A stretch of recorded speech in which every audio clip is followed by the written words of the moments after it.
Okay, having just watched the official video for The Scientist by Coldplay, saw that again it used some interesting video effects telling the story backwards, but it's a slow song, it's a sad song, it's an introspective song, and the version that we hear in Glee is not going to change from that at all.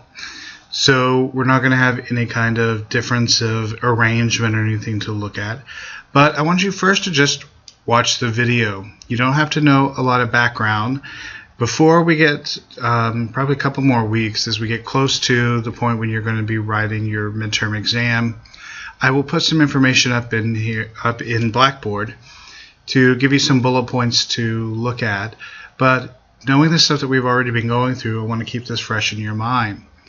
So think about lighting, camera angles, the lyrics, how they're playing out.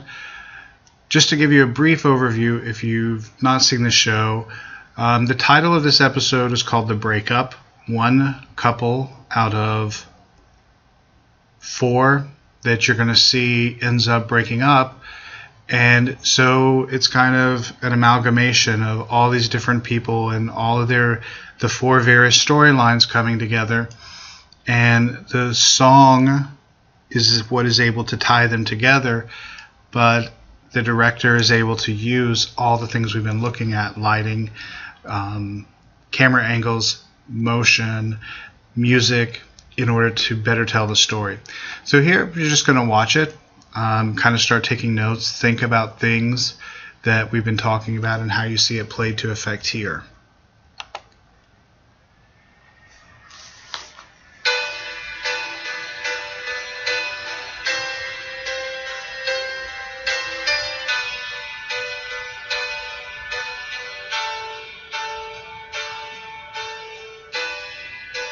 Come up to meet you, tell you I'm sorry.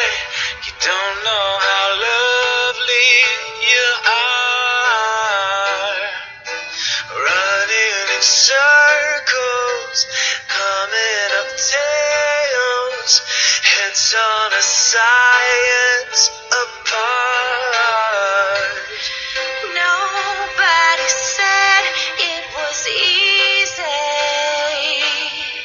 It's such a shame for us to part. Nobody said it was easy. No one ever said it would be this hard. Oh, take me back to the start.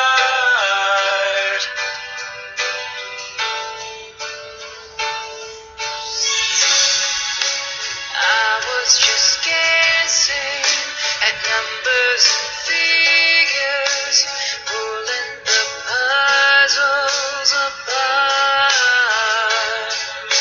Questions of science, science in progress, do not speak as loud as my heart.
Again, this is a video that I'm going to have you analyze, so I won't answer specific questions in class about it, but again, start thinking about the lighting, the pacing, the placement of people, the lyrics, the music, and how it all fits together to tell a story. And again, I'll give you enough background information with characters that it's really just the video aspect that you're going to need to analyze. So up until now, I know that I have been showing you slower songs and a little bit, sadder songs, but it doesn't always go that way. And so we'll quickly see just a short excerpt from South Park. So a show normally, obviously, a comedy, and so we're going to see a particular aspect of one of the characters who sings part of a famous Elvis Presley song, which again is a very somber, depressing song called In the Ghetto.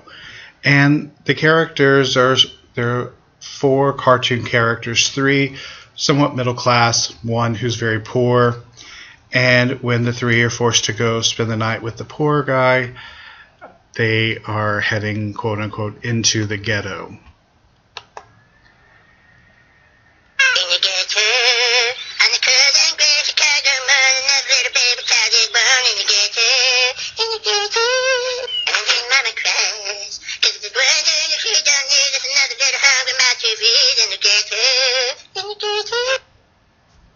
So again, very sad song, very depressing sentiment, but played for laughs. So again, in the right hands, music can be powerful.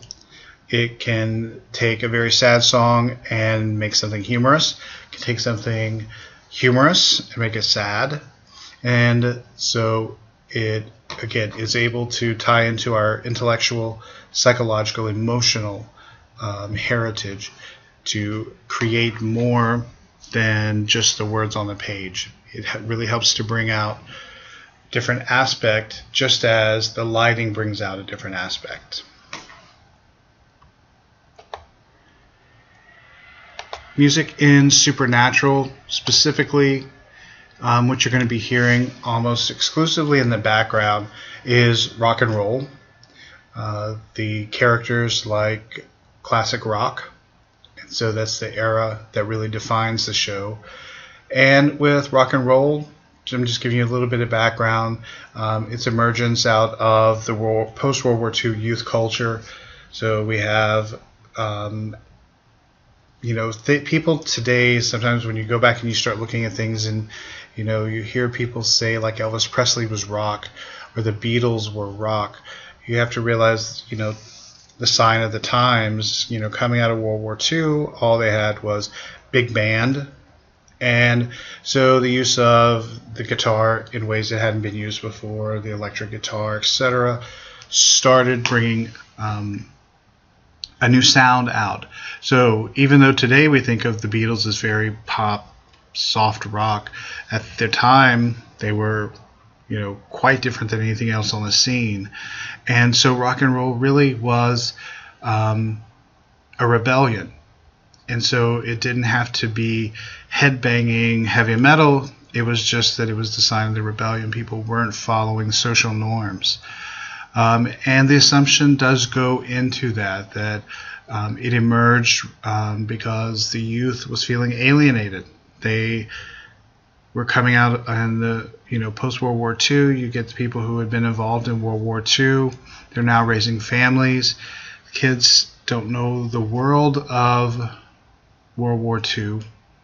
50s, early 60s is somewhat tranquil. So things are not quite, their parents' generation. So we start to see Elvis Presley coming and mixing blues and gospel and creating a new sound. And Elvis is really where we see the push. And then as we get into the 60s and we move into the Vietnam era in the U.S., it gets a further push forward with the idea of the hippie culture, the staying out of the war, protesting the war. And so, again, classic rock, as it gets into the 60s and 70s, what Supernatural is looking into is this idea of alienation, often going to portray the powerlessness. You'll hear a lot of the songs that they use the lyrics deal with, say, frustration, desires, fears. There's irony and contradiction that comes into play. And so that is how we're going to be looking at music as overall, kind of what role does it play. I will say that unlike a show like Glee, which is a musical theater, for lack of a better, musical TV, it needs to have songs front and center, constantly moving the storyline forward. On a show like Supernatural, we have music as the background, which will just add to and not necessarily drive storyline.